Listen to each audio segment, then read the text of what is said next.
So hello students, so welcome again to the online classes. This is Manoj Chhetri. So today we are going to learn about pronouns. In our previous classes we have learned about nouns and yesterday we have learned about sentences also. हमने पहले तो जो nouns के बारे में आपको discuss किया था, जो पार्ट्स ऑफ स्पीच वर्ड्स के मैंने आपको बताया था कि वर्ड्स के 8 हिस्से होते हैं, है ना, और उसको पार्ट्स ऑफ स्पीच कहा जाता है. सबसे पहले हमने नाउन का डिस्कस किया था. So today we are going to learn about pronouns. Now what is pronouns? So before going to that matter मैं आपको एक सेंटेंस बताना चाहता हूँ. Suppose I have written one sentence here, just have a look on top. मैंने एक sentence लिखा है यहाँ पे, देखिए अर्नब. अर्नब एक आदमी का नाम है, means it's a noun. Arnab did not come because Arnab was ill. मतलब Arnab did not come. यहाँ पे देखिए इस सेंटेंस में दो हिस्से हैं. एक तो Arnab did not come यानी अर्नब नहीं आया था, और दूसरा हिस्सा है because Arnab was ill, क्योंकि अर्नब बीमार था. अब इसको अगर मैं ठीक से बोलूं, अर्नब नहीं आया था क्योंकि अर्नब बीमार था, ये सेंटेंस अगर मैं कहूं तो ये पूरी तरह से सही नहीं है. क्योंकि मैंने यहाँ अर्नब जो है, अर्नब को मैंने एक ही सेंटेंस में दो बार, अर्नब जो नाउन है, इस नाउन को मैंने एक सेंटेंस में दो बार रिपीट किया है. इसी सेंटेंस को हम थोड़ा सा बेहतर भी कर सकते हैं. अगर मैं अर्नब नहीं आया था क्योंकि अर्नब बीमार था, ये कहने के बजाय अगर मैं ये कहूं कि अर्नब नहीं आया था क्योंकि वह बीमार था. अब दूसरा सेंटेंस देखिए, इस सेंटेंस में Arnab did not come because he was ill. मैंने इस सेंटेंस में यहाँ अर्नब जो पहले मैंने जो नाउन्स को दोबारा रिपीट किया था, इसको रिपीट करने के बजाय यहाँ मैंने ही लगाया. वह अर्नब नहीं आया था क्योंकि वह बीमार था. मैंने यहाँ अर्नब बीमार था, अर्नब को दोबारा रिपीट नहीं किया है. सेंटेंस को थोड़ा स्टैंडर्ड बनाने के लिए मैंने यहाँ अर्नब के जगह पे ही का इस्तेमाल किया है. इसी तरह आप और कोई सेंटेंस भी ले सकते हो, जैसे कि रोहन एक अच्छा लड़का है, रोहन रोज स्कूल जाता है. अब देखिए यहाँ भी मैंने दो सेंटेंस कही. एक तो कहा कि रोहन एक अच्छा लड़का है, और उसी सेंटेंस को दूसरे रूप में मैंने कहा है रोहन रोज स्कूल जाता है.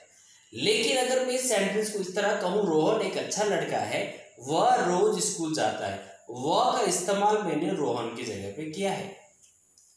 इसी तरह हम और भी वर्ड्स नाउन के जगह पे इस्तेमाल किया मैंने, वो यहाँ मैंने जैसे अर्नब की जगह पे ही का इस्तेमाल किया है. इसी तरह हम बाकी नाउन्स के जगह पे कुछ वर्ड्स का इस्तेमाल कर सकते हैं उन्हीं नाउन को समझाने के लिए. उन वर्ड्स को प्रोनाउन कहते हैं. अगर आप अंग्रेजी में कहो तो हियर वी ऑफन, ऑफन यानी अक्सर, हम अक्सर यूज इस्तेमाल करते हैं ही, सी, इट, दे एटसेट्रा. हम अक्सर ही, सी, इट या दे, है ना, इसी तरह के वर्ड का इस्तेमाल कर सकते हैं, इस्तेमाल करते हैं इन प्लेस ऑफ नाउन्स.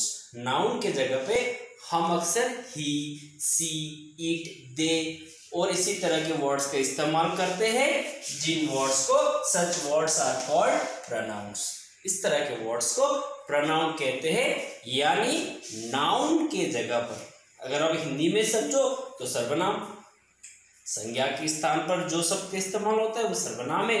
इंग्लिश में सर्वनाम को कहते हैं प्रोनाउंस, यानी वर्ड्स. हियर अगर आप प्रोनाउन का डेफिनेशन जानना चाहते हो तो मैंने यहाँ पे बॉक्स पे लिख दिया है, देखिए, pronouns are words that are used in place of nouns. मतलब कि प्रोनाउंस वो वर्ड है जो वर्ड्स नाउन के जगह पर इस्तेमाल किए जाते हैं. So it's very simple. Noun के जगह पे जो वर्ड्स इस्तेमाल करते हैं वो प्रोनाउंस है. और एग्जाम्पल जानेंगे. अभी तो हमने ही का लिखा, यहाँ हमने पहले सेंटेंस में हमने अर्नब के जगह पर ही लगाया, because Arnab is a male. Yes, तो ही लगा. अगर फीमेल होता है तो फिर हम लगाएंगे सी, लाइक दैट। यहाँ पे देखो मैंने एग्जांपल्स और भी दिए आपके लिए। रिया इज अ गुड गर्ल, मैंने यहाँ 2 सेंटेंस लिखे हैं। एक सेंटेंस है रिया is a good girl, Riya एक अच्छी लड़की है। नेक्स्ट सेंटेंस मैंने लिखा है सी ऑलवेज गोज टू स्कूल। वह, यहाँ सी मैंने क्यों दिया, क्योंकि मैंने पहले सेंटेंस में Riya is a name of a girl और I am telling that Riya is a good girl, Riya एक अच्छी लड़की है। अभी यहाँ सेकंड सेंटेंस में मैंने रिया को समझाने के लिए सी का इस्तेमाल किया है। यहाँ सी यानी कि रिया, यहाँ मैंने रिया लिखा नहीं, लेकिन यहाँ सी जो है ये प्रोनाउन है। अब ये प्रोनाउन किसको समझाता है, ये नाउन को समझाता है। तो नाउन के जगह पे हमने ये सी का इस्तेमाल किया, तो नाउन के जगह पे जो वर्ड का इस्तेमाल होता है वो प्रोनाउन है। Pronouns are the words that used in place of a noun. ठीक है, यहाँ मैंने रिया is a good girl and she always go to school, यानी रिया एक अच्छी लड़की है, वह हमेशा स्कूल जाती है। वह कौन, रिया। हमने रिया के जगह पे सी लिखा, so she is a pronoun like that. In the second sentence देखो आप, पंकज ग्रीटेड यानी विश करना। अगर हम किसी को देखते हैं तो ग्रीट करते हैं, हाय हेलो कैसे हो, कहाँ जा रहे हो, कहाँ से आ रहे हो, like that. Pankaj greeted Ankit and Deepak. अब ये देखो यहाँ पे नाउन, यहाँ सब एक तो नाउन है यहाँ पंकज, तो पंकज ने किसको ग्रीट किया, अंकित एंड दीपक। पंकज ने अंकित और दीपक को ग्रीट किया व्हेन, जब, ही saw them at the bus stop।